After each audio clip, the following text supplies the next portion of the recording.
Thank you very much for coming. Welcome to Nomad Art and to the Wealth of the Land. This is an incredibly exciting exhibition that kind of culminated when Rose and I had this wonderful trip to Sicily along with Susan and Peter around the back there, which ended up in Palermo, and we met Chips there, and he was an amazing guide around both the contemporary and the ancient parts of Palermo, particularly through the marketplace.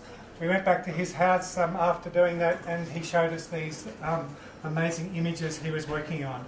And I think, Chips, it was the chili and maybe the artichokes were some of the first ones which we saw.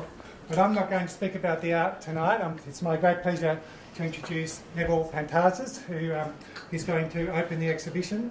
You'll all know Neville as Director of Parap Fine Foods, but Neville also has a Bachelor in Fine Arts and is a curator, has run art galleries, has done... Artist.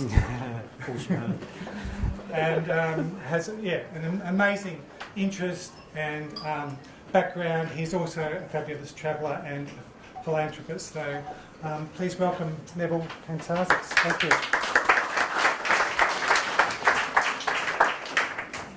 Thank you. I think firstly I'd like to acknowledge Angus, Rose and Claire in the way that they've actually hung this exhibition.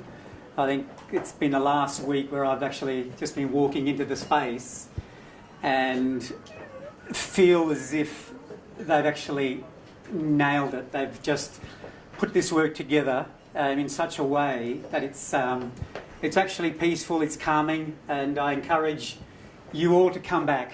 I mean, okay, we're all here today, but come back on your own and just enjoy the peace that comes with this work. And I think that was the first thing that came to my mind when I first saw the body of work. I mean, I was looking at small images, and I actually thought I was looking at photographs.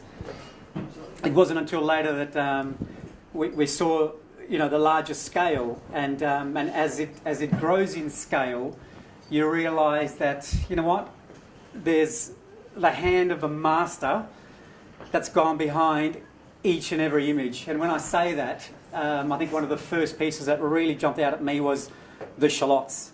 And when you look at the shallots, please go close, have a look at it, because it's not the veins of the actual vegetable itself, it's the lines that Chips himself has gone and drawn. So we've got layers of photographs and we've got layering of technique that's gone in there.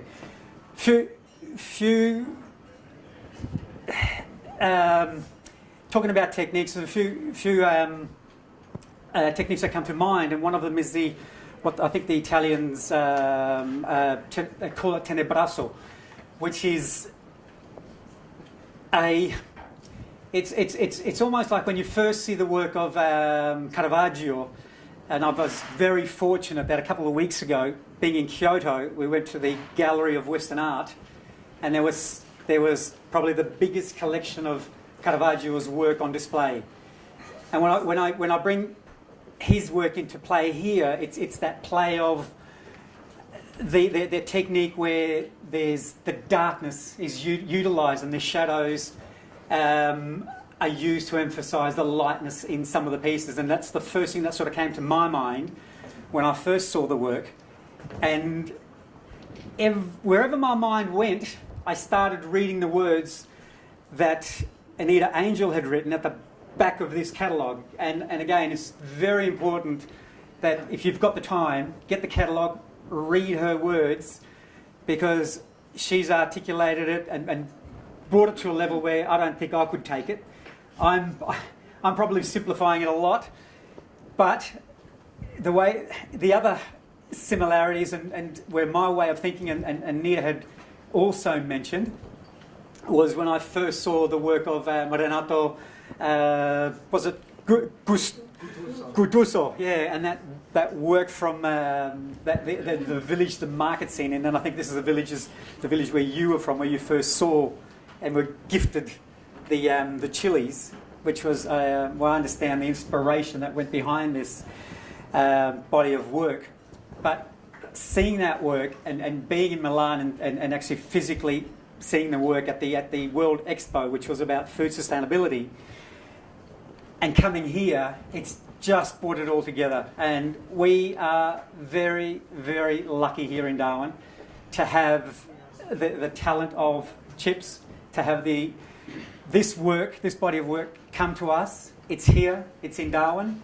Enjoy it. I think it's absolutely fabulous. I'm buying the stuff, so please invest in this work. It's absolutely wonderful.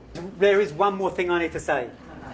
When Chips, talking about that long distance conversation, Chips had said to Angus, I want you to get that bald-headed Greek foodie to open the show. Angus came and asked me to open the show, not realising he was asking for George Kalambaris. So I'm sorry, George Kalambaris isn't here. I'm opening the show. He got it wrong, and I'm here.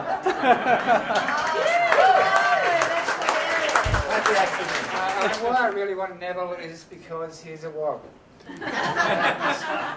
And he sells fruit and vegetables. And I spent most of the last 2.5 years, as well as a significant part of my childhood, being heavily influenced about fruit and vegetables by wogs. And of course, back in the 60s, that was a racist term. And the catalogue, quite deliberately, is in dialect and Italian as well as English. And the translators into Siciliano and Italiano sort of said, what's this wog thing? So there's a footnote explaining that it was a racist term back in the 50s and 60s, but now it's a term that's taken on with pride. And we can actually thank the Greeks as much as anything else for that, I think, for taking it on. But it really is dedicated to my childhood in terms of meeting for the first time through southern Italian market gardens where I grew up, and being introduced to sort of a whole world of food that just didn't exist in our family before. And then 50 years finding myself in butcheria, and the same kinds of things were happening. And it's about eating local, growing local, distribution locally. And as I said again in an essay in here, I came back to sort of finish off the last 2 or 3 images, went to Woolies, and they're selling grapes from California. California, which is having the biggest drought in its recorded history, is exporting water to tropical Darwin. And it really is, I think it's actually evil. So I think, quite apart from what you can do in your own backyard, I mean, I think it's a reason to support people who grow local, people who turn up here every Saturday morning, Nightcliff, Parap, and various other places, and what you can do yourself. And also just to get back into the notion of food is seasonal.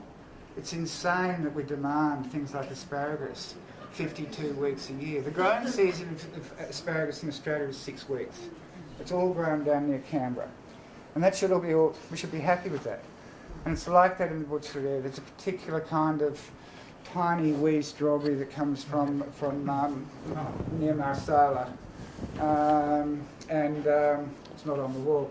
And it only lasts for 2 or 3 weeks, and people just sort of pursue it, and then it's over. You wait for another year, and it's fantastic. Instead of this notion that you can get these bloody fragoline 52 weeks a year. And so I think that, if all you've got is grapes from California or oranges from Brazil, just leave it.